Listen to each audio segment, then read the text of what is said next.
Like Okay. here, this is the perfect opportunity, this type of experience, to tell the Hmm. story of one of these patients that you were able to really make a huge impact on. Application Renovation Episode 2. I hope you've watched Episode 1.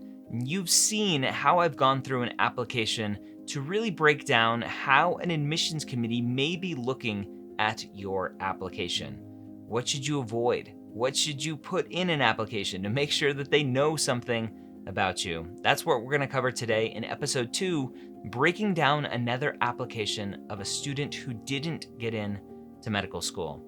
Now, if you want help with your applications, check out Next Step Test Prep Admissions Consulting. I have personally screened all of their advisors that they are hiring to help you do the best that you can do on your application. Whether that's writing your personal statement, your secondaries, or preparing for your interviews, a Next Step Test Prep Admissions Consulting advisor will help you with your application to make sure you're putting your best foot forward. Use the promo code MSHQ at nextsteptestprep.com to save some money and let them know that you heard about them here on Application Renovation. And so we're going to break down another application today. We have a great discussion with a student who we will call Jane. Jane, how are you today? I'm doing well. How are you? I'm great, thank you. So before we take a look at your application, let's talk about the application cycle for you and get some reflection as to why you think maybe you didn't get accepted. Okay. Sounds good. So I applied during the last cycle, 2018. So for this 2019 year. Okay. And I did not get any interviews, and I actually didn't submit any secondaries because mainly my Mcat score is just way too low. I do think there might be a few other issues on my application, but I think the thing that stands out the most is probably the low Mcat score. Okay. Why not submit secondaries just to see what if? So to me, it sounds like Yeah, you basically pulled out of the application cycle by not submitting any secondaries. I did. And so the majority of schools, as I'm sure that, most of your listeners probably know this, but the majority of schools will automatically send everybody secondaries. Not all of them, Yep. but the majority. Yep. So I decided, it was also a little bit later in the application cycle. And so I decided with it being a little bit later and just a very low Mcat score that my odds were not very good. I did submit two different appeals, one to my top choice and was unfortunately denied. And they did give me a reason and they said my Mcat was too low. Okay. And the second school actually did send me a secondary. But at that point, it was the end of November, and I decided not to submit it because I felt that they probably had decided on, most of the applicants that they were going to extend interviews. When you appealed, what was Mhm. that email or that phone call like? What were you trying to convey to them? So the one school I appealed, they actually have an area online. So after you submit your application, they have this area where if you have beneath a certain GPA or Mcat score, you can just submit your AMCAS ID number and send it, and they'll, look through your application.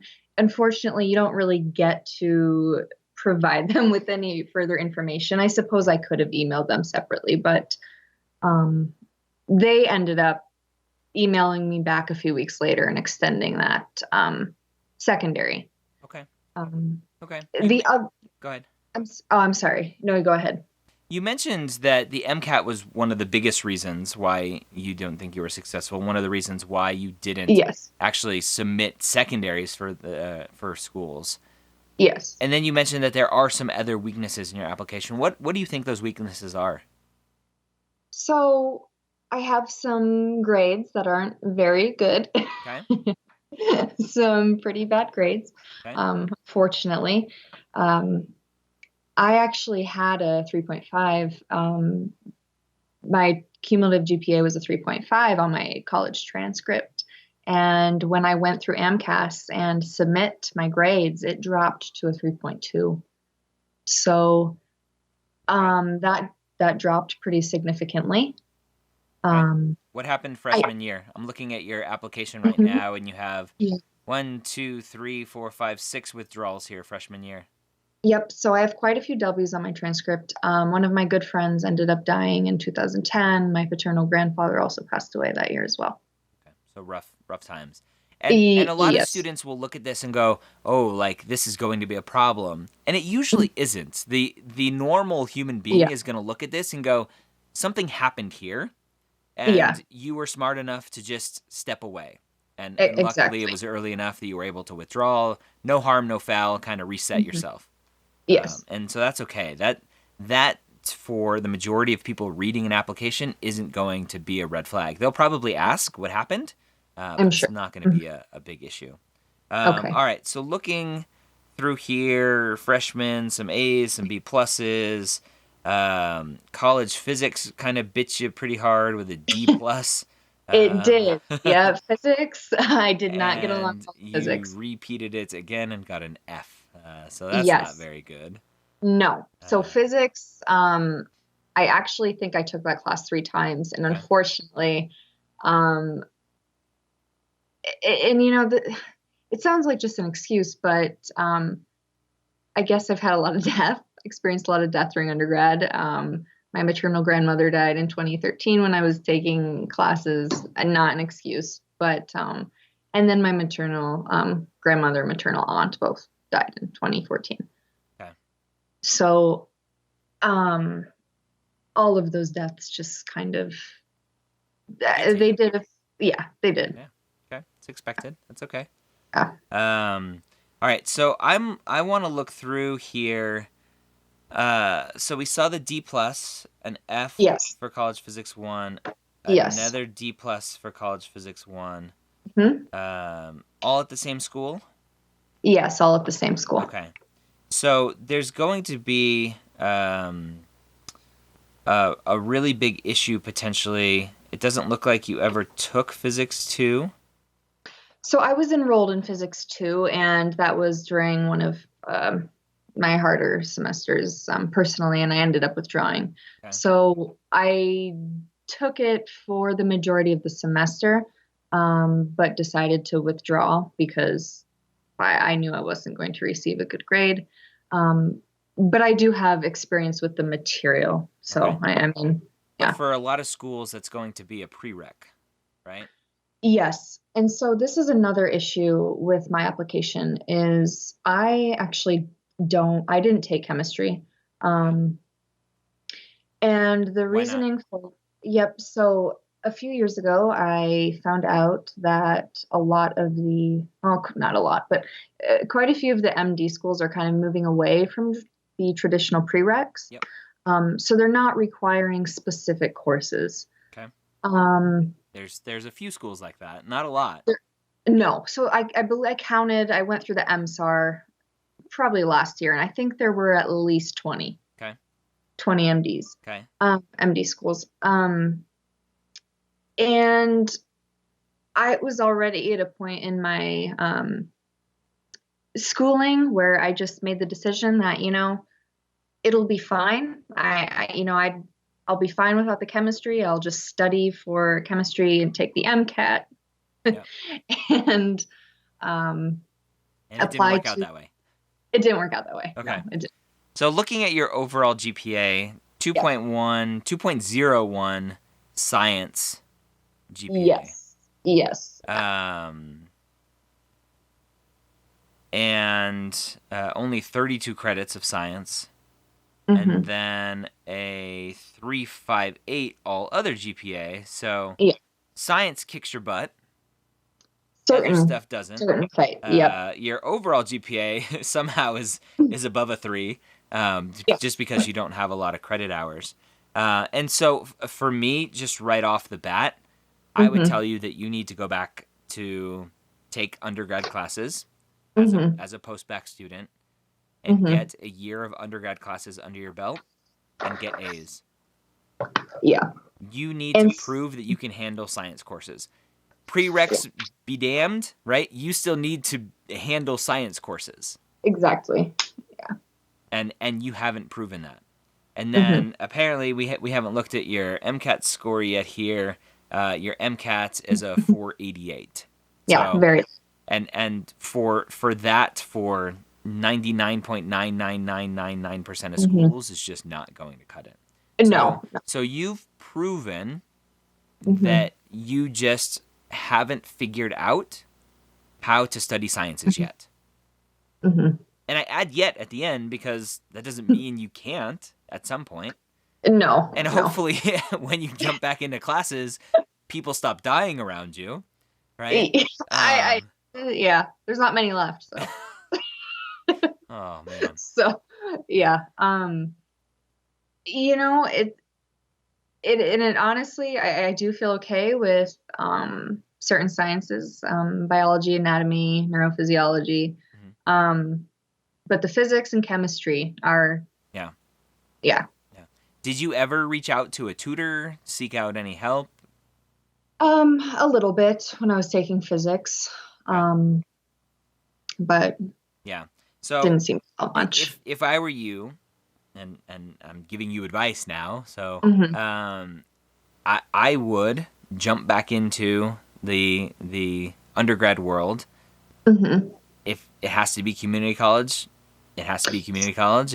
If you can go to a 4-year university and go as a non-degree seeking student, take Hmm. more classes, science classes, and right from the get-go, right? Maybe just take one class, just take chemistry, Hmm. and get a tutor right off the Yeah, bat, and just shoot for that A.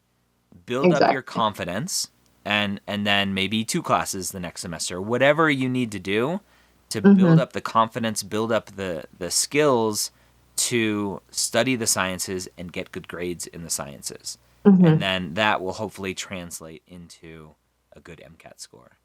Hmm. Okay. Obviously with good MCAT prep, with the Yeah. MCAT, knowing that the MCAT is not just a content-based test, right? You need to know the contents. You need to have a Hmm. solid foundation, which right now you don't have, which Hmm. the 488 explains or Yep. shows. You have to have that content knowledge as the foundation, and then with doing Q banks and practice tests, Hmm. learning how to take the MCAT is definitely a skill that you'll have to build up as well. And so I Exactly. see this as a probably 3 or 4 year endeavor for you to build up the grades and the confidence and the skills necessary to get everything that you need to Hmm. get to a place where you can apply. So the only issue with this is that, I mean, I felt like I put this off for so long anyway, applying to medical school. I'll be 28 just in a couple of weeks. Yep. Um, I already have my undergraduate degree, Hmm. and it's hard without receiving financial aid to afford thousands, whatever it will be, Yep. worth of tuition for these post-bac classes. Yeah. So I'm wondering if the rest of my application and if I can improve my MCAT score would, if I would have a better chance. With your grades, no. Okay. No, your grades are going to hold you back just as much as your MCAT score is. Okay. Um, Okay. I mean, let's take a look at the rest of your Okay. application. So I'm looking right now through your experiences. The first one on here, 1,500 hours, crisis stabilization. Yes. Interesting. You have paid employment, not medical or clinical. It And looks like yeah. potentially you're interacting with people. It's a crisis hotline kind of E- situation, Um, or is it Even in a person? little bit more, it's more in depth than that. So I work with people experiencing mental health crises, Yep. but I work directly with them. Awesome. So I do their intakes, Okay. check vitals, all that stuff. Okay. Why did you mark it as not medical or clinical? Good question. I didn't really think it counted as clinical, Heck but yeah, I that have, counts. That's awesome yep, clinical experience. Yeah, so Okay. it definitely is, and that's something I'm going to change Okay. when I reapply. So second one on here, scribing. Yes. Mark that as clinical. Yes. Okay. Definitely. So, Okay. uh, lots of clinical experience right off the bat that you went out the window. Um, volunteer coordinator, not medical clinical. Yes. Okay. Conferences attended, 2014. Physician shadowing. So let's Hmm. one of the things I always like to look at as well are dates. And so Okay. 2017 to 2019. So that's saying this is what you're doing before the Hmm. application, during the application, after the application, you're working this Yes. job. And you can go up to the date of when you're planning on assuming to start medical school. So you put 2019, which Exactly. is good. Okay. So right before that job, you were the scribe. There was a little bit of a gap there. Hmm. Not a big deal. And then there's a bigger gap to the next one with this Hmm. volunteer coordinator, only a couple months long, 2015, so it's a little bit older. The neurology conference, 2014, a little bit older. Physician shadowing. So this is another thing. So you have a decent amount of hours of shadowing, but it was 4 years ago, Yes. right? Or three, depending on when you Yep. actually submitted the application. But Hmm. the conversation that you're having with the person reading your application is, hey, I did some shadowing a long time ago. I checked it off my list, and now I did something Hmm. else. Okay, Yes. versus I I really want to be a doctor. I love being around doctors. Look at me. I've shadowed 70 hours Yeah. from 2014 to currently. You could have the same amount of hours stretched over the whole period of time, and it just looks better because it's showing that you're continually invested in spending your time around healthcare, around doctors, around patients, etc. Of course. And actually, this is an issue. The shadowing, I have continuously tried to Yeah. shadow physicians since 2014, sent emails, phone calls, Yep. um, even got really close to setting something up, and then they just don't follow up. Yeah. So it's become very hard to It's find. hard, which is why one of the biggest projects I'm working on right now Mhm. is a website called findshadowing.com. And we're having that developed, and Okay. I'll probably hire a student full time to do a lot of that physician outreach to get them into our database. So hopefully students can get some shadowing. So that's to come. Okay. All right. Okay. So shadowing is definitely a huge pain for a lot of people. Yeah.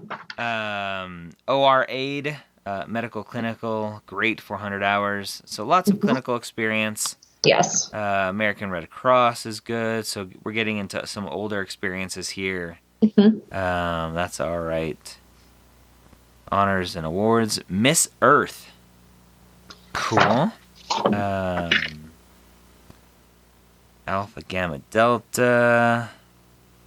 And some more not medical, not clinical. All right. So just looking at, I'm scrolling back to your transcripts.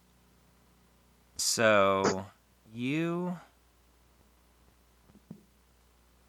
kind of look at your timeline here. You started undergrad in 2009 Yes. and you finished in 2018 Yes. Yeah. With obviously with time off. with lots of time off Yes. and Yeah. delays and hiccups and all kinds of Yes. stuff. Okay. Yeah. Okay. Yep. So some potential explaining to do there. Hmm. Um, all right. And then personal statement. What were you hoping to do with your personal statement?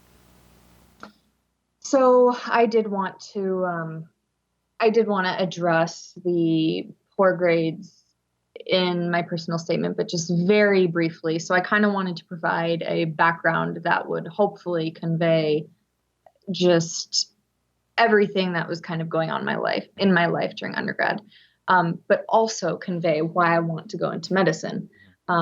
Because this is actually something I've always wanted to do since I was 16. I knew I wanted to become a physician. It's just taken a very long time getting there. Yeah. But the personal statement, I do speak about the deaths that affected me. One that affected me the most was my good friend in 2010. And that's when I took off time from school initially. And I competed in a pageant. And that really helped restore, some confidence. And so in the personal statement, I talk about that. And then I talk about shadowing this neurosurgeon. I shadowed it was over the course of a couple of semesters. So I got to know him fairly well, was able to observe different neurosurgical procedures, just really cool. Loved it. So I do talk about that in the personal statement as well, and just try to convey why I want to go into medicine. It was hard for me to write this because there was no specific moment in my life where I decided I wanted to be a doctor. I just always felt like this is what I wanted to do. Yeah, so let's talk about that. A lot of students will say that, and then I'll ask probing questions and be like, oh, yeah, that was the time. So you say there's no specific moment. No. When did you first think about being a doctor? Oh, when I was a teenager. So 15, 16. No specific reason. I guess I've always... if we really... So they're not in the medical field. Okay. They're not in the medical profession. Okay. And I actually don't have any other doctors in my family. Any nurses, dentists, physical therapists? No. Nothing. Okay. No. So I don't know. I was always interested in medicine, and I'm really trying to think back and see if there's, anything that would have affected me. When was the first time you were exposed to a physician? As a child, I guess in middle school, I played volleyball, had to go in for a physical, and was diagnosed with a heart murmur. Didn't know anything about that. And so I freaked out. I'm like, oh my God, I'm going to die. What's a heart murmur? So obviously it was fine. But maybe that was like the first moment where I'm like, oh, but that barely counts. Yeah. Okay. So I don't know if it barely counts. It's exposure. It's something that's happening to you that's new and different and scary, and can definitely leave an impression on you. Okay. When was the first death in the family around you? So the first relative was 2010. So my paternal grandfather. That was already in college. Yes, that was in college. So I didn't experience any death in high school. Any friends whose parents were physicians? No. Okay. When was the first time you volunteered in a hospital or shadowed a doctor? So in high school, and actually this is probably one of the most meaningful experiences, even though I was a senior in high school and it's a long time ago now, but I was the first person to volunteer in the surgical department at my hospital because I really wanted to get into the surgical department. Yeah. And they let me, and I loved it. What do you think drew you to surgery? I don't know. Maybe it's wanting to do something with my hands, being able to see, tangible results. I still am very interested in that. So, yeah. Interesting. Okay. So, yeah. Some probing questions. Didn't get to the heart of it today, but I'm sure we could if we had unlimited amount of time. We'd figure it out. All right, so let's take a look at your personal statement. We'll glance through this. Okay. So right off the bat, some good showing statement here. A glistening, pulsating brain was exposed. I like that. That sounds good. Sounds cool. The room was cold. So what you're doing is you're showing, right? You're forcing the reader to feel what you're feeling, see what you're seeing, which is great writing.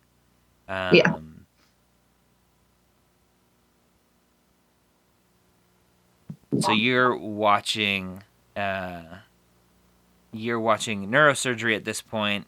After years of significant interest in medicine and patient care, I was awestruck by what I would just witness. My greatest aspiration had been unquestionably reaffirmed that day.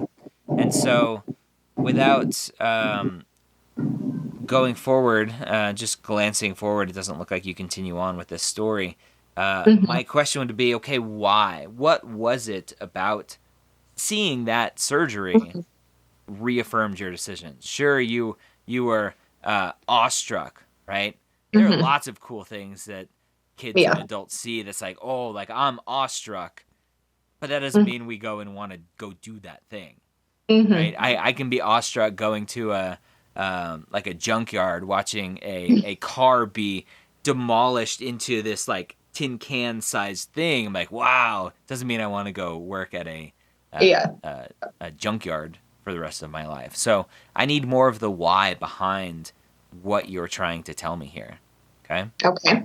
And then looking here, no pivotal moment that sparks my interest. So you're getting that off right away. Like, Yes. I just want to let you know, no pivotal moment.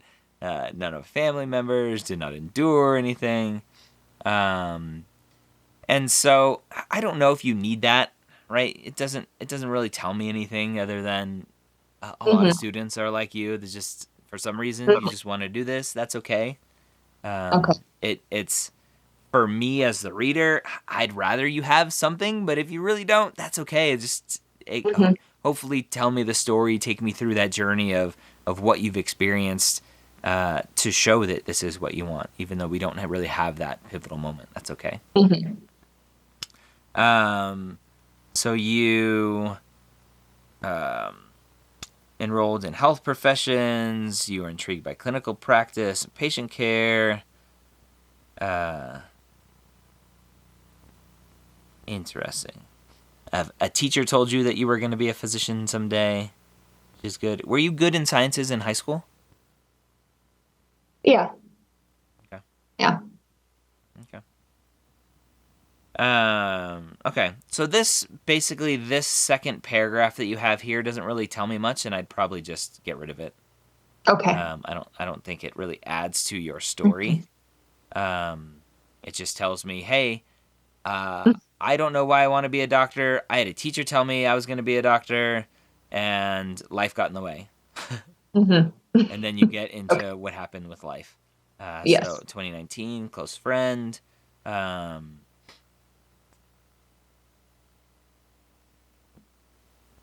You took time off. So this is a very big kind of red flag statement, red flag paragraph. So you talk about what happened, taking time off. When you did return to school, you felt rejuvenated, determined. Great. You changed your major. Death keeps no calendar. So you have so this whole paragraph is all one giant red flag, right? Really? Okay. Yeah. It doesn't tell me anything other than 2010, my friend died. I left school. I did a pageant. I came back to school rejuvenated, and then my grandfather died, and so it's just one red flag after the other of, hey, like, life kept getting in the way for me. And okay, right? I can see that in your application. I don't need a whole paragraph to tell me that. I think you could have done the same thing in probably 2 or 3 sentences to say, all throughout my college journey, I had friends and family members who kept passing. How selfish they were. Like, I'm trying to study people, and they keep passing. So just trying to just be as concise as possible. The goal isn't to explain everything that happened. The goal is to let the reader know something happened, and we can talk about it more in depth later on once you invite me for an interview. Yeah. Because the goal of the personal statement is to talk about why you want to be a physician. And what you've done so far is you've told a really good story about shadowing in an operating room. I didn't get a good takeaway from that, but it was a good story to begin with. Your second paragraph is, I don't know why I want to be a doctor, but my teacher said I'm going to be a doctor. And then the third paragraph is, lots of people kept dying, right? So I'm still So questioning that why. last, so there is that last paragraph where I kind of tie everything in together. Yep, we'll get there. Okay. And so going to that now, Mm-hmm. as I stood in the clinic room, Mm-hmm. a lot of students write about patients thanking doctors. And Mm-hmm. I always tell students to shy away from writing that Okay. because my takeaway is, oh, so you want to be thanked a lot in Mm. your job, right? You enjoy people thanking you and looking up to you and whatever, right?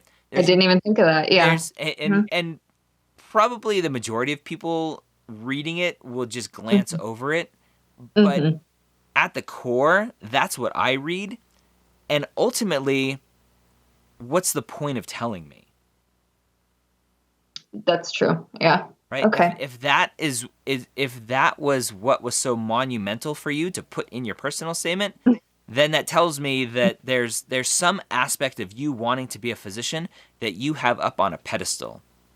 And Mm-hmm. I always caution students to like step down from that pedestal as you're writing your Mm-hmm. personal statement, as you're trying to explain why you want to be a doctor. Yeah. No, that makes sense. I didn't even think of that when I was writing it, but Okay. yeah. Um, patient-physician relationship, gunshot wound.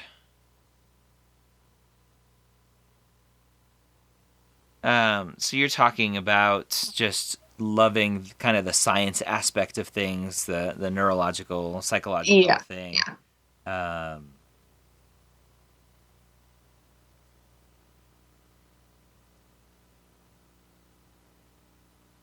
so you're doing another very common thing where students will try to explain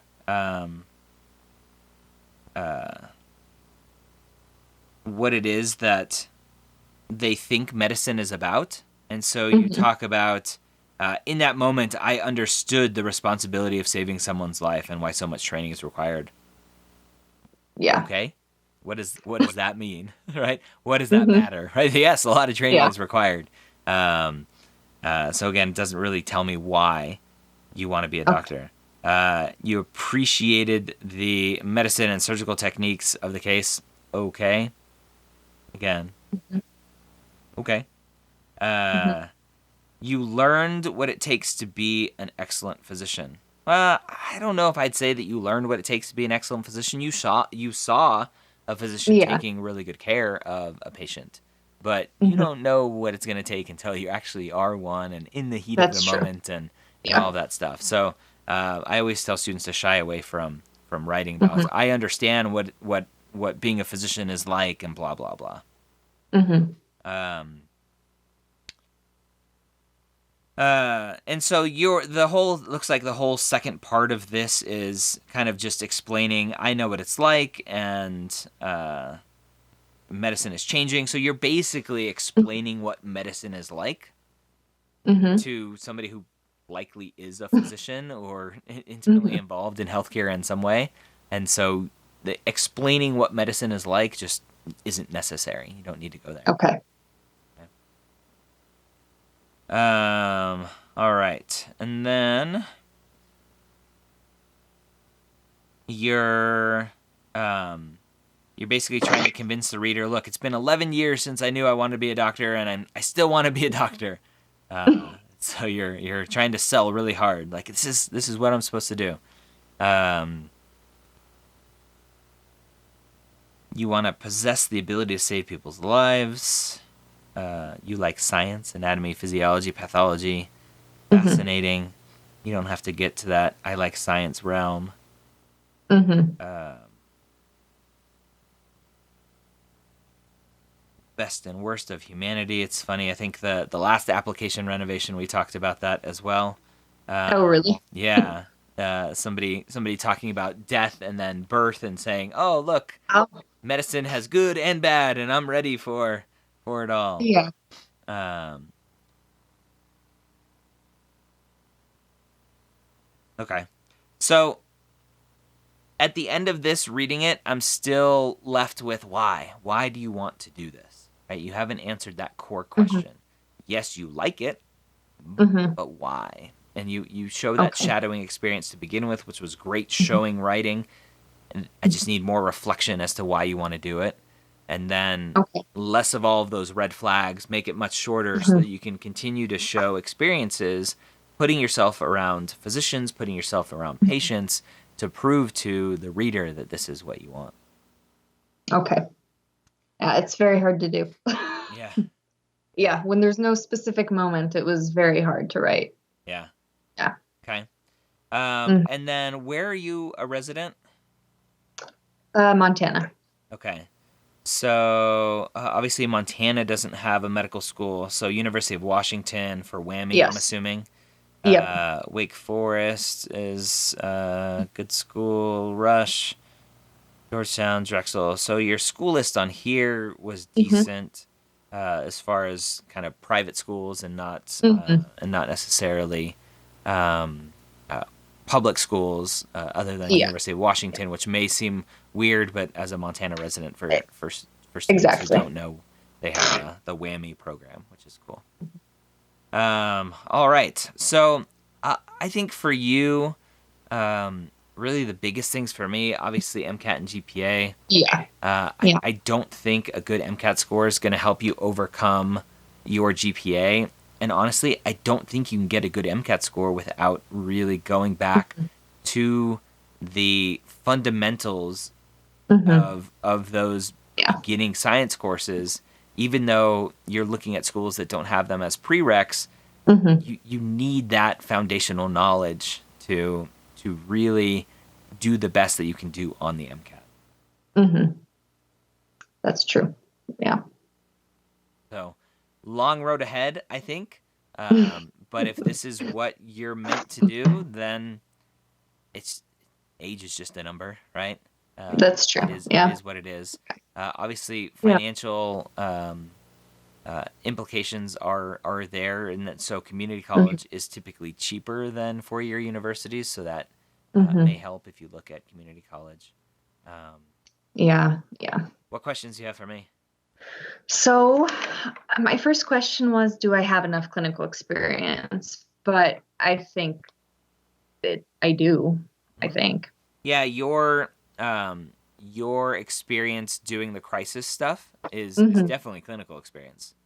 Yeah. So yeah, Yep. I think you do. I would Okay. continue. I would continue. I would try to continue to shadow as much as possible. Mm-hmm. And it doesn't have to be a ton. It could be 5 or 10 hours every couple weeks or every Exactly. month. And I'll just keep trying different doctors. Just it's Yeah, hard to it's hard. it's hard to find them. Let's see. My volunteer hours. So I calculated it, and I have about 400 hours. Okay, I mean, is that going to be that's fine. okay? Yeah. Um, let's see. Some schools are more into volunteer hours than others, and Mm-hmm. it is what it is. You Exactly. can do what you can do. Okay. Let's see. So I guess I had questions about my actual experience descriptions, but I know we kind of Okay. just went through them quickly. Yeah. Um, Do you want to take a look at those 'Cause real quick? sure. All right. Um, So so I guess the questions I have related to those is, I mean, regarding the experience descriptions, if I actually reflected enough on my experiences or if it just sounds like I listed, you know. okay. So let's look at probably your most significant one. The Okay. um, where is it? This one here. So crisis stabilization. Mm-hmm. Um,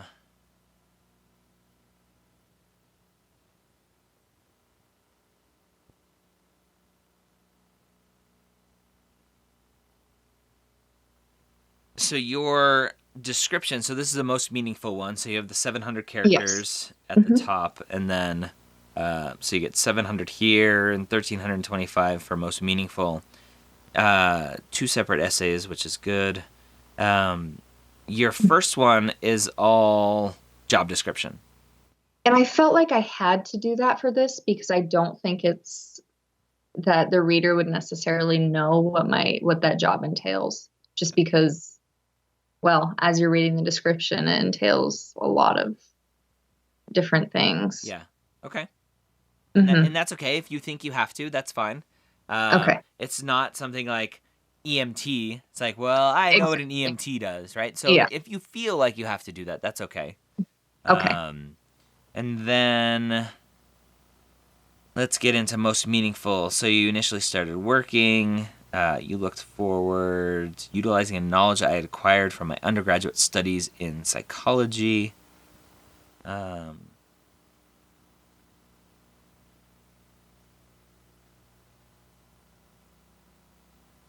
So looking through here, so you let's go line by line, right? Okay. So when you initially started working at, and a lot of students like to continually name the place. You don't need to name a place. That's just wasting space, Mhm. right? Okay. I looked forward to utilizing the knowledge I had acquired from my undergraduate studies in psychology. Okay, pretty generic. It doesn't really tell me anything. Mhm. However, I abruptly realized that fostering relationships with people in crisis eclipsed my ability to utilize the knowledge I had obtained.